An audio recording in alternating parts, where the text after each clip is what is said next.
कायर हो, कायर। तुम सिर्फ बातें कर सकते हो, सिर्फ बातें। तुम्हें कुछ नहीं आता है। तुम है तो कुछ करो, करो कुछ। तुम्हें मेरी आवाज आ रही है?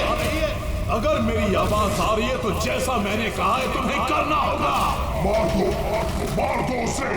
मेरा कहा मानो, और जो मैंने कहा है वो करो तो करो। मार दो उसे। योर ऑनर, सारे गवाह और सबूत यही साबित कर रहे हैं कि खून प्रीतिका ने ही किए हैं। नहीं, जज साहब, ये सब झूठ है। झूठ तो आप बोल रही हैं प्रीतिका जी, खून आप ही ने किए हैं। नहीं जज साहब, मैं बेकसूर हूँ जज साहब, निर्दोष हूँ मैं। Your honour, your honour. हाँ, मैं सुन रहा हूँ। बोलो, क्या कहना है तुम्हें? योर ऑनर, मेरे फाजिल दोस्त नीलेश जी के पास अपने डिफेंस में पेश करने के लिए कुछ है ही नहीं। कोर्ट का कीमती वक्त जाया न किया जाए। योर ऑनर, कोर्ट का वक्त बेशक कीमती है, लेकिन उससे भी कहीं ज्यादा कीमती है एक बेकसूर इंसान की जिंदगी। मैं साबित कर दूंगा। मेरा कहा मानो, और जो मैंने कहा है वो करो। Order, order. फैसला सुनाने से पहले अदालत 2 घंटे के लिए स्थगित की जाती है। That's all.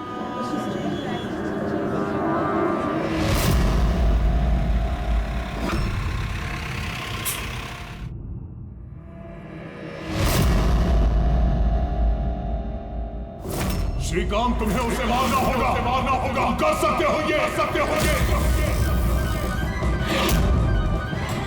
उसे जिंदा रहने का कोई हक नहीं है। उसका मरना जरूरी है। मार दो उसे।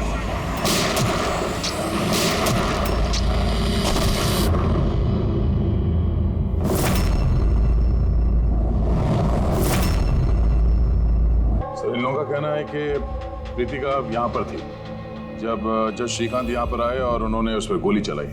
उसके बाद वो यहाँ पर आकर खुद को गोली मार दी। उस वक्त, मतलब जब ये सब हो रहा था, उस वक्त यहाँ पर जो लोग थे वो कहाँ है? वो लोग कोर्ट रूम में।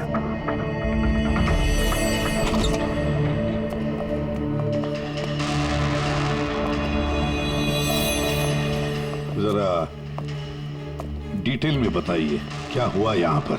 सर, एक केस की सुनवाई चल रही थी। जज श्रीकांत जी की हालत कुछ ठीक नहीं लग रही थी। उन्होंने 2 घंटे का रिसेशन लिया और अचानक चेंबर में आए और उन्होंने अपने आप को और प्रीतिका को गोली मार दी। लेकिन वो गन तो रखते ही नहीं थे। उनके पास गन कहाँ से आई?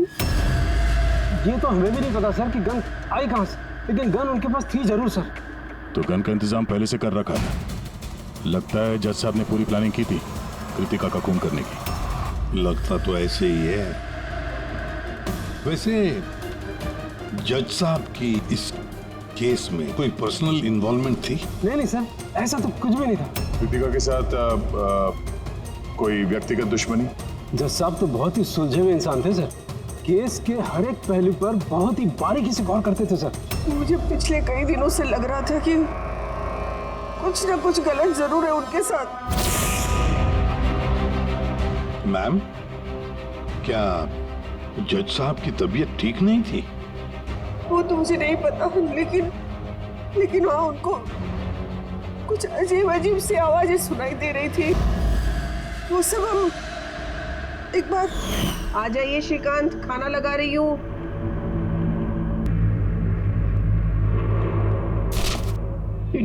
पड़ोसियों की जुबान पे लगा भी नहीं, जब देखो अनाप शनाप बकते रहते हैं। अरे क्या हुआ श्रीकांत, इतना क्यों चिढ़ रहे हो? पहले जाके पड़ोसियों का मुंह बंद करो, नहीं सुननी मुझे उनकी बकवास। कैसी बातें कर रहे हो श्रीकांत?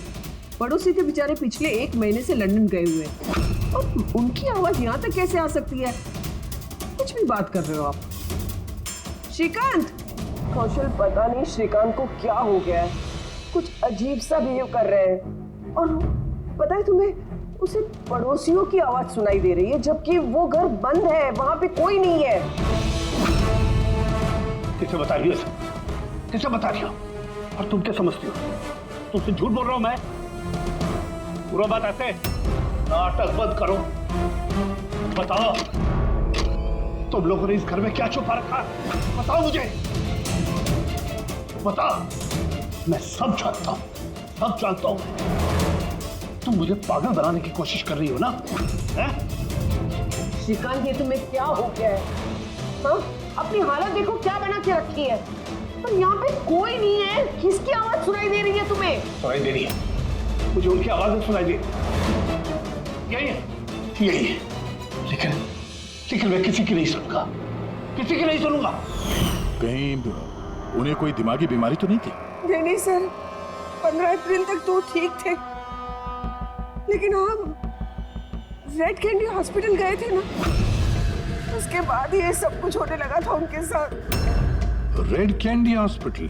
जी सर, इस हॉस्पिटल में चल के पता करते हैं कैसा क्या हुआ था वहां पे कि ये जज साहब अचानक ऐसा बर्ताव करने लगे। सर, इस केस में आखिर बचा ही क्या है? जिस आदमी ने खून किया उसी ने अपने आप को मार लिया। वही तो पता लगाना है ना फ्रेडी, वही तो पता लगाना है कि एक जज ने अपने सामने वाले आरोपी को गोली क्यों मार दी, खून क्यों किया, और तो और उसके बाद में अपने आप पर भी गोली चलाई। क्यों? सर, हॉस्पिटल अथॉरिटी ने बताया कि जज श्रीकांत यहाँ पे साइकियाट्रिक ट्रीटमेंट के लिए नहीं बल्कि डेंटिस्ट से मिलने के लिए आए थे। कौन है डेंटिस्ट? कौन है? Sir, doctor Raman. Hello sir, बताइए मैं आपकी क्या मदद कर सकता हूँ? फिलहाल तो आप डॉक्टर रमन को बुलाइए और उनके असिस्टेंट को भी। डॉक्टर रमन, 15 अप्रैल को जज श्रीकांत आपसे मिलने आए थे ना यहाँ? जी हाँ सर, लेकिन सर उनकी मौत से मेरा क्या लेना देना? मुझसे सवाल क्यों? देखिए, हम बस ये जानना चाहते हैं, जब वो आपसे मिले थे तो वो दिमागी तौर से बीमार लग रहे थे? नो सर, मुझे तो ऐसा कुछ नहीं लगा। सर, उनको दिमाग की कोई बीमारी नहीं है और 9 साल से डॉक्टर रमन के पेशेंट है वो। 9 साल से? मतलब आप लोग उसके बारे में बहुत कुछ जानते होंगे। बहुत कुछ नहीं सर, सब कुछ। कुछ और क्या जानते हैं, जरा बता सकते हैं? सर, अभी बताने के लिए तो सिर्फ इतना ही है कि वो बहुत शॉर्ट टेम्पर्ड थे, बहुत जल्दी उन्हें गुस्सा आ जाता था, but he was not delusional. अगर उन्हें कोई दिमागी बीमारी नहीं थी तो फिर उन्हें वो आवाजें क्यों सुनाई दे रही थी? क्या हुआ क्या था उन्हें? पर सर, आप इसमें मेडिकल एक्सप्लेनेशन क्यों ढूंढ रहे हैं? हम लोग इतने मेडिकल एक्सप्लेनेशंस क्यों ढूंढ रहे हैं? दया, कोई भी आम इंसान ऐसे ही अचानक से उठकर किसी पर गोली चलाता है, क्या ये नॉर्मल हो सकता है? नहीं, कुछ ना कुछ तो गड़बड़ जरूर है, कुछ तो हुआ है, पर क्या?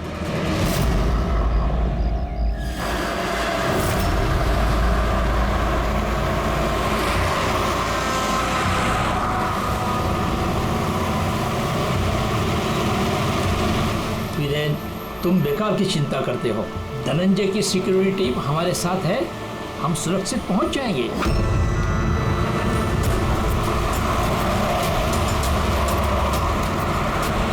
वो बात तो ठीक है, लेकिन आपको धमकियां मिल रही हैं। देखो वीरेन, हमारे कामों में धमकियां मिलती रहती है और ऐसी धमकियों से मुझे डर नहीं लगता है। देखो, डर तो मुझे भी नहीं लग रहा, क्योंकि मुझे धनंजय और उसकी टीम पे पूरा भरोसा है।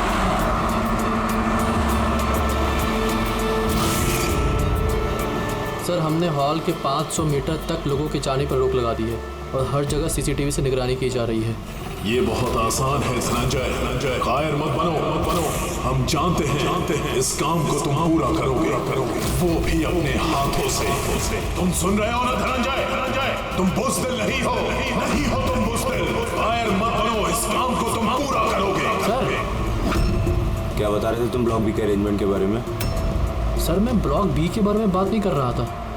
सर, आप ठीक है ना? आपकी तबीयत कुछ खराब लग रही है। मेरी तबीयत ठीक है, मैं ठीक हूँ।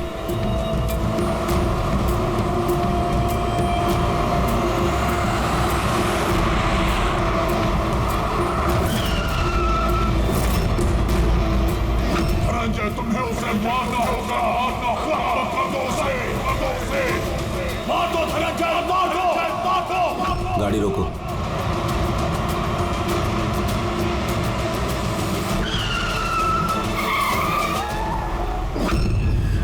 ये इसने गाड़ी क्यों रोक दी? सर, क्या हुआ? शाबाश धनंजय, अपना मिशन पूरा करो। मार दो उसे। याद रहे धनंजय, कायर नहीं हो, तुम ये कर सकते हो। धनंजय यहाँ क्यों आ रहा है?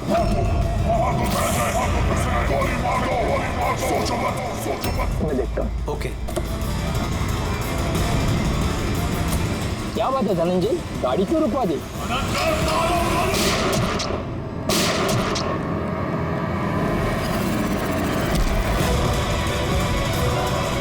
ओह माय गॉड! संजय जी, आपको क्या हो गया? धनंजय, ये क्या कर दिया तुमने?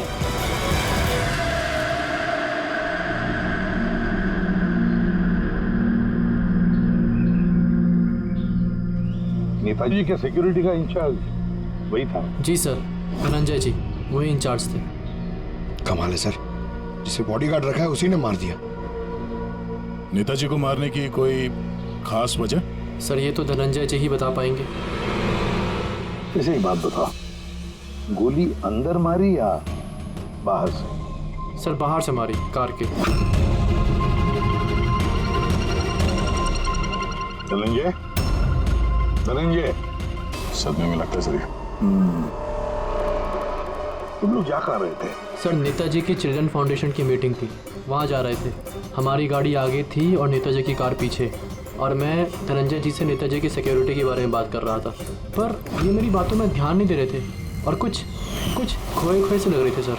इनके चेहरे में एक अजीब सी बेचैनी थी। मैंने उनसे पूछा कि क्या हुआ, तो कुछ बहकी सी बातें करने लगे।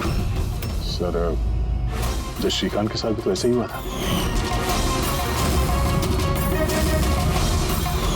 कहीं ये दोनों केस एक जैसे तो नहीं है? और कोई साथ में था नेताजी के? वीरेंद्र जी सर। वीरेंद्र जी? जी सर।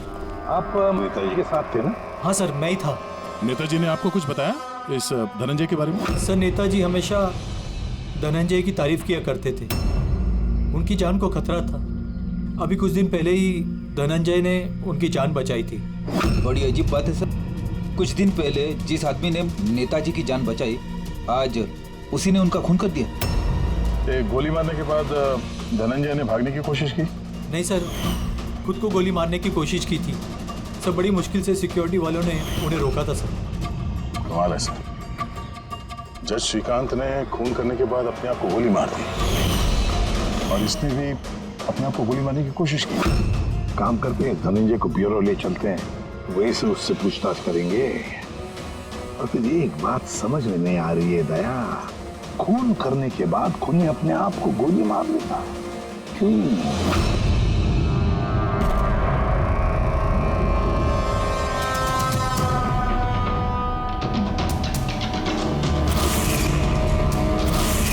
बस डॉक्टर बीना, ये क्रिमिनल साइकोलॉजी में रिसर्च कर रही है। हाँ, इन्हें दोनों केस के बारे में बता दिया? Yes boss.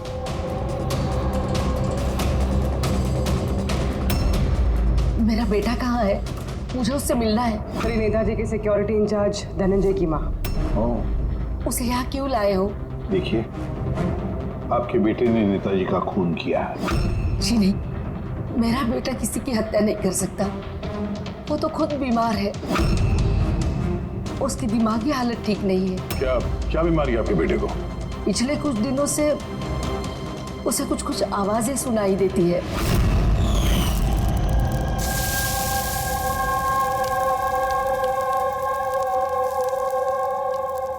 धनंजय, क्या बात है बेटा, बड़े परेशान लग रहे हो? ऑफिस में कोई प्रॉब्लम है क्या? कोई टेंशन?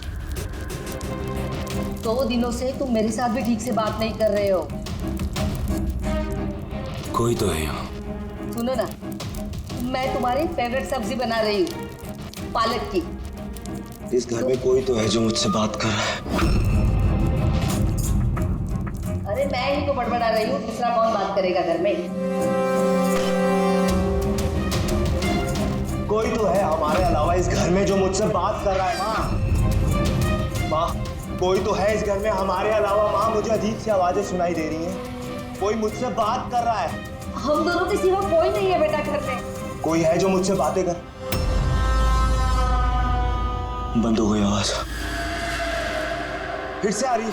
कोई तो है माँ। कोई नहीं है, कोई नहीं। अरे कोई तो है माँ यहाँ पर। कोई नहीं है बेटा, तुम यहाँ आ जाओ। लगता है तुम्हारी तबीयत ठीक नहीं है, हमें डॉक्टर के पास जाना चाहिए। लेकिन ऐसा तो स्किज़ोफ्रेनिया में होता है। स्किज़ोफ्रेनिया? हाँ, जैसे कि आप सभी लोग जानते हैं कि स्किज़ोफ्रेनिया एक मानसिक बीमारी होती है। ऐसे में पेशेंट को बहुत सारी आवाजें सुनाई देती हैं, लोग ना होने के बावजूद भी दिखाई देते हैं और पेशेंट अपने आप को मारने की कोशिश भी करता है। क्या आप मुझे बताएंगे कि इन दोनों पेशेंट की उम्र क्या थी? श्रीकांत जी की उम्र 50 साल और धनंजय 42 साल का। लेकिन इस उम्र में स्किज़ोफ्रेनिया नहीं होता। क्या मैं उनसे मिल सकती हूँ? मुझे पेशेंट से बात करनी है। हाँ बिल्कुल, पूरी।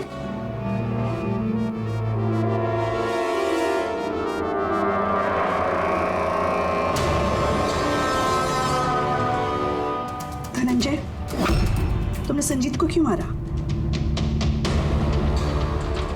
मैं कुछ पूछ रही हूँ। धनंजय, तुमने संजीत को क्यों मारा? मुझे कुछ आवाजें सुनाई दे रही थी, वो मुझे उकसा रही थी, कह रही थी कि मैं बुज़दिल हूँ, कायर हूँ, मैं किसी का खून नहीं कर सकता। और उस आवाज ने मुझे इतना उकसाया कि मैंने खून कर दिया।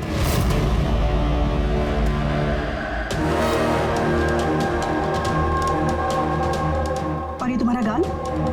ये गाल क्यों सूजा हुआ है? मेरे दांत में इन्फेक्शन है। जज श्रीकांत, उनके दांत में भी इन्फेक्शन था सर? मेरे बेटे के भी दांत के इलाज के बाद ही उसकी तबीयत खराब रहने लगी। क्या? दांतों का इलाज करवाया, उसके बाद में तबीयत खराब हो गई? किस डेंटिस्ट के पास इलाज करवा रहा था वो? Doctor Raman, red candy hospital. Red candy hospital गए थे ना, उसके बाद ये सब कुछ होने लगा था उनके साथ। है ना बड़ा अजीब कोइंसिडेंस। धनंजय और श्रीकांत दोनों का भी दांत का प्रॉब्लम, दोनों का डेंटिस्ट भी एक, और ट्रीटमेंट के बाद दोनों की तबीयत भी बिगड़ जाती है। ये कैसा कोइंसिडेंस? गड़बड़ है, बहुत बड़ी गड़बड़ है। इस धनंजय और जज श्रीकांत के दांतों का एक्सरे निकलवाओ, पता तो चले सारा चक्कर है क्या।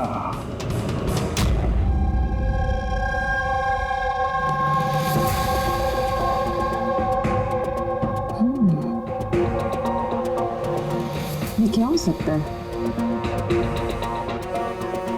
सर, ये देखिए। क्या? ये मार्क्स। हाँ यार, दांतों में ये क्या है? फॉरेन ऑब्जेक्ट जैसा। एग्जैक्टली, ऊपर से दोनों आदमियों के दांतों में।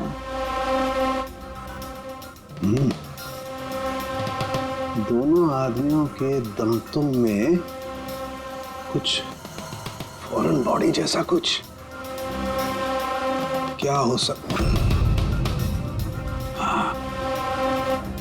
तारिका, एक काम करो, एसीपी साहब को फोन कर दो, उन्हें बोल दो कि केस की जड़ मिल गई है।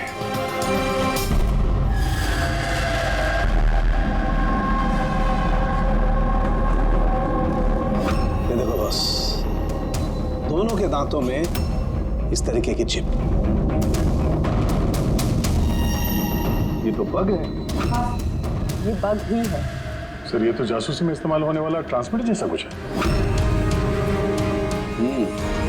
बॉस, इसके जरिए ही श्रीकांत और धनंजय को वो आवाजें सुनाई देती थी। तो ये चिप ट्रिगर का काम कर रही थी। इसी के जरिए वो उकसाने वाली आवाजें उनके कानों तक पहुंच रही थी और वो लोग किसी की जान तक लेने को मजबूर हो गए। मुझे तो लगता है ये काम डॉक्टर रमन का ही है। उन्होंने ही दांतों की ट्रीटमेंट की थी। पूछताछ करनी पड़ेगी डॉक्टर रमन से, और एक एक्सपर्ट को भी बुलाओ। ट्रांसमीटर के बारे में पूरी जानकारी लेते हैं उससे। डॉक्टर रमन, दांत में ट्रांसमीटर लगाने का काम कब से शुरू कर दिया आपने? ट्रांसमीटर? हाँ, किस ट्रांसमीटर की बात कर रहे हैं आप सर? उसी ट्रांसमीटर की बात कर रहे हैं जो जज श्रीकांत और सिक्योरिटी ऑफिसर धनंजय के दांत में फिट किया गया था। देखिए, मेरा यकीन कीजिए, मैंने कोई ट्रांसमीटर नहीं लगाया है। ये क्या बकवास कर रहे हैं आप? डॉक्टर साहब, दांतों में ट्रांसमीटर क्यों लगवाएंगे? सर, आप हमारे हॉस्पिटल को बर्बाद करने पे तुले। डॉक्टर रमन हमारे हॉस्पिटल के जिम्मेदार डॉक्टर हैं सर। ये इस तरह का काम हरगिज नहीं कर सकते। और इस तरह का काम यहाँ पे हुआ तो है। हमें श्रीकांत और धनंजय के दाद से ये ट्रांसमीटर मिला है। और इन्हीं ट्रांसमीटर्स की वजह से वो दोनों भी सिजोफ्रेनिक बन गए। सर वो दोनों मेरे बहुत पुराने पेशेंट हैं। श्रीकांत 9 साल और धनंजय 2 साल। सर भला मैं अपने पेशेंट के साथ ऐसा क्यों करूं? ये तो आप बताइए ना, क्यों लगाया ट्रांसमीटर? मेरा यकीन कीजिए, मैंने कोई ट्रांसमीटर नहीं लगाया। क्योंकि डॉक्टर रमन के पास ट्रांसमीटर बनाने और उससे मोलार इम्प्लांट्स की ट्रेनिंग ही नहीं है। ये सिर्फ डॉक्टर हैं, दांतों के अच्छे डॉक्टर। और सर हम यहाँ पे दांत लगाते हैं, बनाते नहीं। दांत तो बाहर से ऑर्डर देने पे आता है। कहाँ से ऑर्डर करते हैं आप ये दांत? डेंजा बायोकेयर। डेंजा बायोकेयर। रेडी पंकज, डॉक्टर रमन की चेम्बर्स अच्छी तरह से चेक करो, एक एक कोना छान मारो। और कितने लोगों के दांत इम्प्लांट किए हैं? जी लगभग 20 लोगों का। अच्छा, तो सभी लोगों के नाम और पता चाहिए हमें। दया सर, हो सकता है इन 20 लोगों की जान को खतरा हो।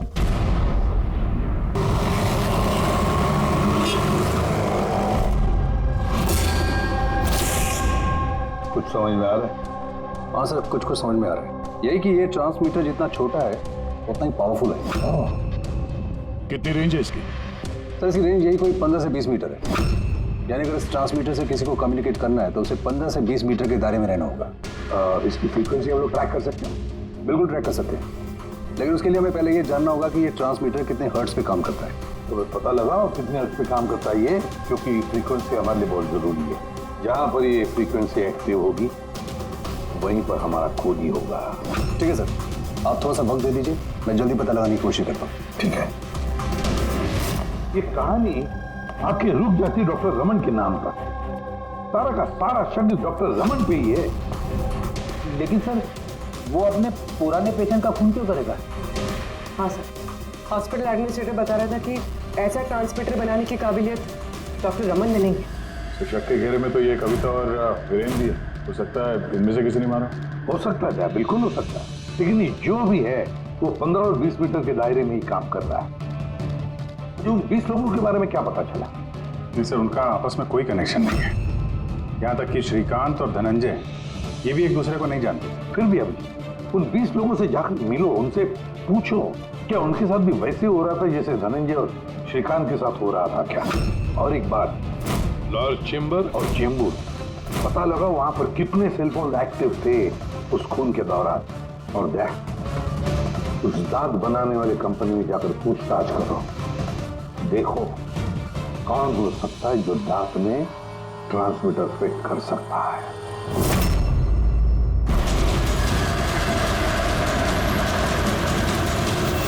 विनय आपका ही नाम है? जी हाँ, मेरा ही नाम है। सॉरी मैंने आपको पहचाना नहीं। हम CID से। सर मुझसे कोई गलती हुई क्या? नहीं, अब गलती नहीं हुई। एक्चुअली एक केस के सिलसिले में हम कुछ पूछताछ करने आए। आपके दांतों में कुछ प्रॉब्लम थी ना? हाँ, ये इलाज कहाँ कराया था आपने? रेड किडी हॉस्पिटल। इलाज के बाद से कोई कुछ तकलीफ हुई है? I mean, कुछ अजीब अजीब आवाजें सुनाई देती हों या जैसे कोई ऑर्डर दे रहा है कुछ करने के लिए? नहीं ऐसा तो कुछ नहीं हुआ, लेकिन 1-2 बार दर्द हुआ था। वो तो नॉर्मल है, दांत लगवाएंगे तो थोड़ा बहुत दर्द तो होगा ही। ठीक है, अगर ऐसी कोई तकलीफ हो तो फौरन हमें बताइएगा। और हाँ, किसी अनजान आदमी के बहकावे में नहीं आना और किसी के बुलाने पे किसी अनजान जगह नहीं जाना है। ओके जी, ध्यान रखिएगा। जी सर। डॉक्टर रमन बहुत अच्छे हैं। दांत लगाने के बाद से मुझे जरा सी भी तकलीफ नहीं है। आपको कोई आवाजें सुनाई दे रही है? क्या मतलब है इसका? नहीं, जिन जिन लोगों को भी डॉक्टर रमन ने दांत लगाए उनमें से कुछ लोगों को अजीब सी आवाजें सुनाई दे रही हैं। मेरे साथ तो ऐसा कुछ भी नहीं हुआ है। अच्छा, अगर ऐसा कुछ भी हो आपके साथ तो आप हमें प्लीज इन्फॉर्म करिएगा। या श्योर। आप लोग यहाँ पे दांत बनाते हो या मिनिएचर ट्रांसमीटर? क्या मतलब सर? मतलब ये कि यहाँ पे दांतों में ट्रांसमीटर फिट किए जाते हैं, खून करने की साजिश रची जाती है यहाँ पे। हा? नहीं सर, आप लोगों को गलतफहमी हो गई है। हम इस तरह के इलीगल काम नहीं करते हैं। इलीगल काम हुआ है यहाँ पे। ये देखिए, रेड कैंडी हॉस्पिटल में आप लोगों ने दांत भेजे थे ना? जी हाँ मैडम। उसके अंदर ट्रांसमीटर फिट किए गए थे। जज श्रीकांत और सिक्योरिटी ऑफिसर धनंजय, उनके दांत यहीं पे बने थे ना? एक मिनट सर, मैं चेक करता हूँ।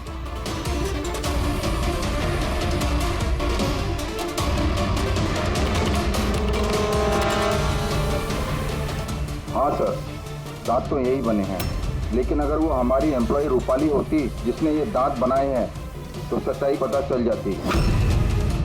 कहाँ है आपकी वो एम्प्लॉय रूपाली? वो तो कल रात गुजर गई। कैसे गुजर गई? उसे अस्थमा अटैक हुआ था, लेकिन हैरानी की बात तो ये है कि उसे कभी अस्थमा था ही नहीं। जी हाँ सर। उसके घर का एड्रेस देना सर। दांत कब लगवाया आपने? सर 2 महीने हो गए। कोई प्रॉब्लम हुई आपको? नहीं, कोई प्रॉब्लम नहीं सर, जब से दांत लगाया सब ठीक है सर। कुछ आवाजें सुनाई दे रही हो अजीब अजीब सी? नहीं सर, हुआ क्या सर? देखिए, रेड कैंडी हॉस्पिटल में जितने लोगों ने भी ट्रीटमेंट कराया उन्हें कुछ प्रॉब्लम्स हो रही हैं और उनमें से 2 जन की तो मौत भी हो चुकी है। सर मैं मरना नहीं चाहता सर। नहीं, आप घबराइए मत, ऐसा कुछ नहीं है। आपको कभी भी ऐसी कोई प्रॉब्लम हो कि कुछ अजीब अजीब सी आवाजें सुनाई दे रही हो, या फिर कोई ऐसा आदमी दिख रहा हो जो है नहीं, मतलब दूसरे बोल रहे हैं कि किससे बात कर रहे हो, तो अगर ऐसा कभी हो तो फौरन हमें कांटेक्ट करिएगा। और कितने लोग बचे पंकज? सर चेक करने के लिए और 5 लोग बचे सर। 5 को भी जल्दी से जल्दी चेक करना होगा। क्या पता उस हत्यारे का अगला निशाना इन्हीं में से कोई हो। हाँ सर।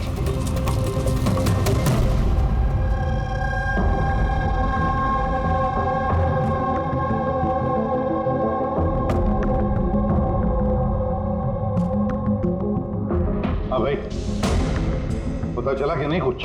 सर मैं ऑलमोस्ट पहुंच गया, बस थोड़ी सी देर और सर। जज श्रीकांत और संजीत का संबंध है सर। अच्छा, कैसा संबंध? सर ये केस फाइल देखिए। 2009 में एक डॉक्टर रिसर्च कर रहे थे, लेकिन उसकी ग्रांट नेताजी संजीत ने कैंसिल कर दी। और इस डॉक्टर का प्रैक्टिस करने का लाइसेंस कैंसिल किया नेताजी संजीत ने, और उसे सजा सुनवाई जज श्रीकांत। नाम है डॉक्टर ललित। सर ये डॉक्टर ललित है कौन? पता लगाना पड़ेगा ये डॉक्टर ललित है कौन और किस बात को रिसर्च कर रहा था। तो आपकी बेटी ने टूथ इम्प्लांट करवाया था? हाँ, अभी 2 दिन पहले ही कराया था इम्प्लांट रेड कैंडी हॉस्पिटल से। सर जिस दिन से टूथ इम्प्लांट करवाया है अजीब अजीब बातें करती है और बहुत डरी हुई भी है। मॉम, क्या हुआ? कुछ चाहिए? कोई आया क्या घर में? कोई भी तो नहीं। नहीं मॉम, कोई तो है घर में। मैं हूँ, तुम हो और पापा तो हांगकांग में है, और कोई आएगा तो बेल बजाएगा ना। बेल भी तो नहीं बजी है। पता नहीं मॉम क्या हो रहा है, जब से सोकर उठी हूँ ऐसा लग रहा है कि घर में कोई है और मेरे बारे में अजीब अजीब सी बातें कर रहे हैं मुझसे। समझ में नहीं आ रहा है। मेरी तबीयत तो ठीक है। कोई सपना देखा क्या? नहीं मॉम, कोई सपना नहीं देखा। लगता है मेरे कान बज रहे हैं। मॉम प्लीज एक काम करो, मुझे 1 कप चाय दे दो मेरे रूम में, मेरा सर घूम रहा है। तो अभी जिया कहाँ है? उसे मैंने साइकियाट्रिस्ट के पास भेजा है, सैंड्रा। देखिए आप उस साइकियाट्रिस्ट का एड्रेस दीजिए, हमारा अभी उससे मिलना बहुत जरूरी है। नंबर ले लो। जिया, आज तुम्हें वो काम खत्म करना है। तुम्हें उसे किसी भी हालत में मारना है। ना जिंदा मत छोड़ना उसे, मार दो उसे। आज उसका अंत होना ही चाहिए।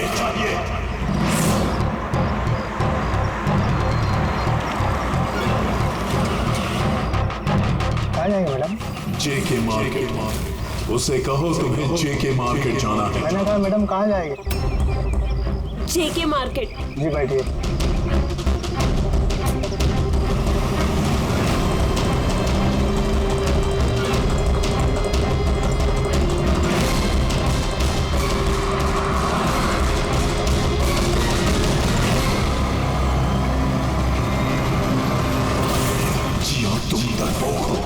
डरपोक हो तुम, कुछ नहीं कर सकती तुम। एक नंबर की डरपोक हो। मैं डरपोक नहीं हूँ और मैं किसी को नहीं मार सकती। मैडम आपने मुझसे कुछ कहा? हाँ? अब नहीं, मैंने कुछ नहीं कहा। नहीं, कुछ नहीं कहा मैंने। मैं कहाँ बात कर रही हूँ?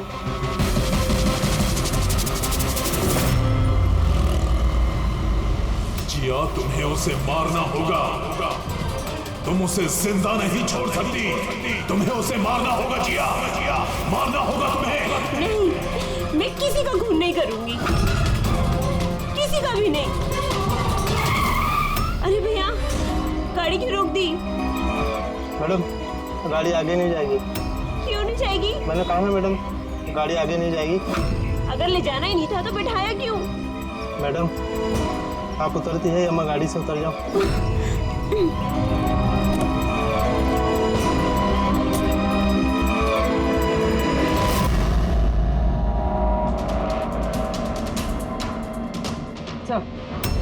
सर, वॉचमैन और पड़ोसी बता रहे थे कि रूपाली यहाँ 3 महीने पहले शिफ्ट हुई थी और अकेली रहती। फिर चेक करते हैं अच्छी तरह से।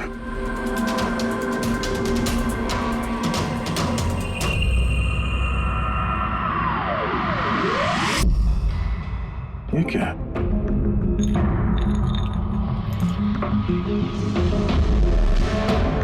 इतने सारे एयर ट्रांसमिटर्स?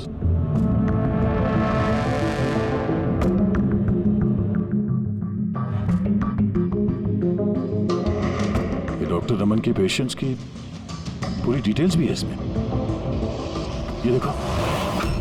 सर, ये जिया तो वही है जिसके बारे में अभिजीत सर ने हमें बताया था। सर, ये रूपाली, ये कहीं किसी की कठपुतली तो नहीं थे? हो सकता है, शायद कोनी को पता चल गया होगा कि हम लोग रूपाली तक पहुंच जाएंगे, इसलिए मार दिया उसे।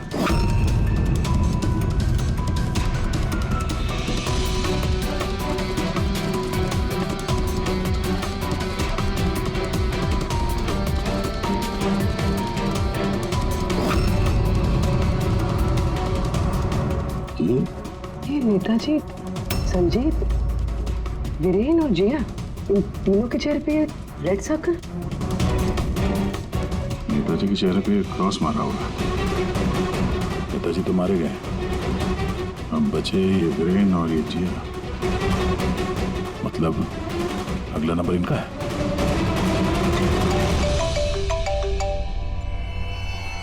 हाँ जी, ये जिया साइकेट्रिस्ट से मिलने के लिए गई थी, लेकिन वहां पहुंची ही नहीं। अच्छा, हमें यहाँ रूपाली के घर में एक तस्वीर मिली है जिसमें नेताजी, संजीत, वीरेन और जिया है। ये नेताजी के चेहरे पे तो क्रॉस मारा हुआ है, पर इन दोनों के चेहरे पे लाल पेन से सर्कल बना हुआ है। कहीं ऐसा तो नहीं कि ये जिया वीरेन को मारने के लिए गई है? एक काम करो, तुम वीरेन को अलर्ट करो, पता करो वो कहाँ है। तब तक मैं जिया की लोकेशन ट्रैक करता हूँ और हम लोग मिलते हैं। ओके? या चलिए, सर वीरेन को फोन लगाएं।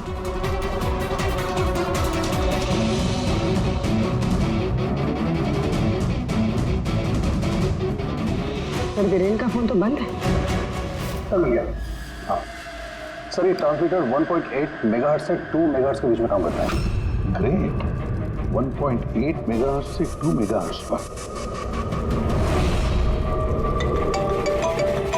हाँ सर। मेरी बात ध्यान से सुन लो। हाँ, पहले तो फ्रेडी ने कमाल कर दिया है। हाँ, रिसर्च करके ऐसा नाम निकाला है जिसका कनेक्शन इस नेताजी संजीत और जज श्रीकांत के साथ है। उस आदमी का नाम है डॉक्टर ललित। हाँ, डॉक्टर ललित। यस, मुझे तो ये डॉक्टर ललित ही बहुत गड़बड़ लग रहा है दया। मुझे तो उसी पे शक होने लगा है, क्योंकि डॉक्टर ललित का कुछ साल पहले इस नेताजी संजीत ने प्रैक्टिस करने का लाइसेंस कैंसिल कर दिया था, और फिर इस डॉक्टर ललित को जज श्रीकांत ने सजा सुनवाई। और हुआ क्या? पहले खून हुआ जज श्रीकांत का, और फिर उसके बाद में नेताजी संजीत मारा गया। ये खून कौन कर सकता है? ये डॉक्टर ललित ही कर सकता है। उसी का कनेक्शन है इन दोनों के साथ। बस अब डॉक्टर ललित जिस फ्रीक्वेंसी पर ऑपरेट करता है वो फ्रीक्वेंसी भी पता चल गई। हाँ, टेक्नो एक्सपर्ट ने ये बता दिया, 1.8 मेगाहर्ट्ज से लेके 2 मेगाहर्ट्ज तक। बस अब इस फ्रीक्वेंसी पर हम टैप करेंगे डॉक्टर ललित को, पता चलेगा ये डॉक्टर ललित किस किस से बात करता है और क्या बातें करता है। और दया, ये रेडियो फ्रीक्वेंसी 1.8 मेगाहर्ट्ज से 2 मेगाहर्ट्ज हमारे सारे पुलिस स्टेशन और रेडियो वैन्स को बता दो। अब देखते हैं कब तक भागता है ये डॉक्टर ललित।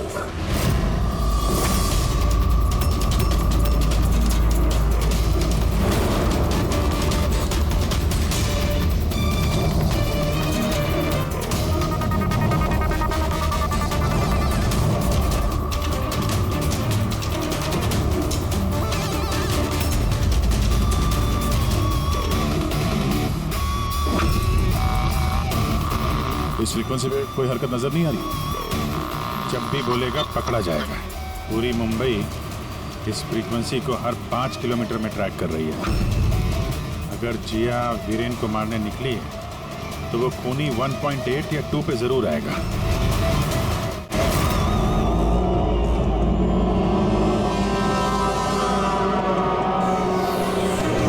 जाओ जिया, अपने काम को अंजाम दो।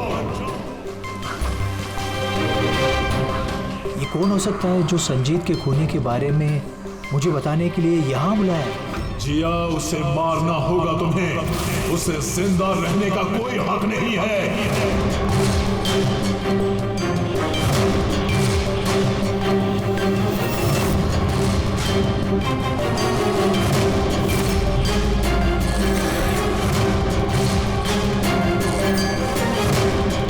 ज्यादा सोचो मत, मार दो जिया, उसे मार दो, उसे जिंदा रहने का कोई हक नहीं है। उसकी तरफ देखो, पहचानो उसे, वो तुम्हारे सामने है। उसे जिंदा रहने का कोई हक नहीं। उसी की आवाज है। फ्रीक्वेंसी लोकेट करो। देखो, अपनी बैग से गन निकालो।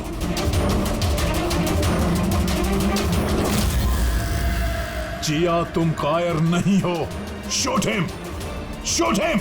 लोकेशन क्या बता रहा है? सर, जेडी मार्केट मरोल दिखा रहा है।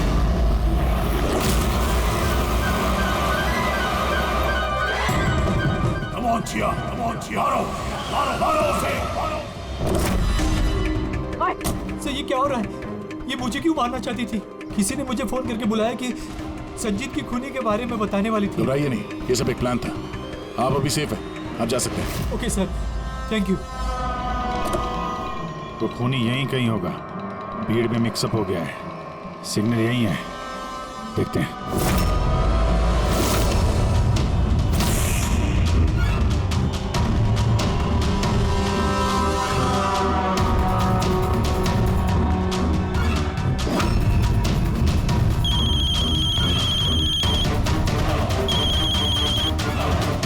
हेलो, अभिजीत बोल रहा हूँ। कभी हमसे भी मिल लिया करो। अरे इधर उधर क्या देख रहा है? मेरे पीछे हो। डॉक्टर ललित,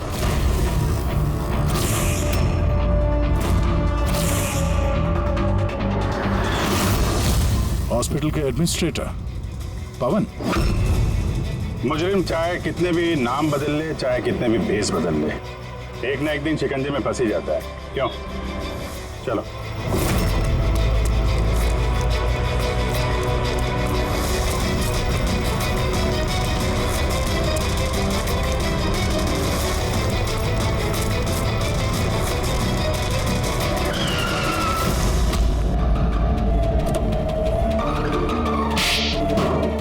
जज श्रीकांत और नेताजी संजीत, इन लोगों का खून क्यों करवाया तुमने? से बदला लेना चाहता था। बदला? लोगों ने मेरी जिंदगी बर्बाद कर दी थी। कैसा बदला? मैं एक होनहार डॉक्टर हूँ। मैं स्किज़ोफ्रेनिया नाम की बीमारी पर उसके ट्रीटमेंट के लिए एक्सपेरिमेंट कर रहा था, वो भी वर्थलेस लोगों पर। मेरी असिस्टेंट जिया ने एचओडी वीरेन को कंप्लेन कर दी और एचओडी वीरेन ने नेताजी संजीत से मेरी ऑफिशियल कंप्लेंट कर दी। और नेताजी संजीत ने तुम्हारा ये एक्सपेरिमेंट रुकवा दिया? हाँ, मेरा प्रोजेक्ट बीच में रुक गया। तो फिर जेल किस लिए गए थे तुम? मेरी लापरवाही की वजह से एक आदमी की मौत हो गई थी। जज श्रीकांत ने मुझे बिना कुछ सोचे समझे 10 साल की सजा दे दी। मेरा डॉक्टर होने का रुतबा छीन गया मुझसे। तो इन लोगों को मार के अपना खोया हुआ रुतबा हासिल कर रहे थे तुम? रमन और रूपाली, इन दोनों का क्या इन्वॉल्वमेंट था? जेल से बाहर आने के बाद मैंने अपने दुश्मनों को ट्रैक करना शुरू कर दिया। मैं उनके अंदर एक डिवाइस फिट करना चाहता था जिससे उनको कुछ पता ना लगे। डॉक्टर रमन और रूपाली मेरी इसमें मदद कर रहे थे। उन लोगों ने कैसी मदद की? जब श्रीकांत और जिया को दांतों में प्रॉब्लम थी, वो अपने चेकअप के लिए डॉक्टर रमन के क्लिनिक पे जाते थे। नेताजी संजीत के दांतों में कोई प्रॉब्लम नहीं थी, बल्कि उनके बॉडीगार्ड धनंजय को दांतों में प्रॉब्लम थी। मैंने उसे फ्री डेंटल चेकअप का लालच दिया और डॉक्टर रमन के क्लिनिक पे भेज दिया। डॉक्टर रमन ने उन्हें नया दांत लगाने की सलाह दी और मेरे कहने पे रूपाली ने उनके दांतों में डिवाइस फिट कर दिया। और रूपाली सब करने के लिए मान गई? हाँ, क्योंकि मैं रूपाली से प्यार करता था। हम दोनों ने मिलकर एक डेंटल क्लिनिक खोला था। रूपाली इस काम में मेरी मदद कर रही थी। तो फिर उसका खून क्यों किया तुमने? क्योंकि जब श्रीकांत और नेताजी के मरने से आप उस तक पहुंच जाते और वो मेरा नाम ले देती, इसलिए मैंने उसे हमेशा हमेशा के लिए चुप करा दिया। फिर बदला लेने के लिए क्या कुछ नहीं किया तुमने? इतनी सफाई से खून किए तो फायदा क्या हुआ? आखिर में पकड़े गए ना? मेरा मिशन किसी को मारना नहीं था सर, मैं बस अपने आप को जीनियस साबित करना चाहता था। मैं चलते फिरते इंसानों को प्यार बना सकता था। अगर यही दिमाग किसी अच्छे काम में लगाते तो आज मुजरिम नहीं बनते और जिंदगी भर जेल की सलाखों के पीछे सड़ते नहीं।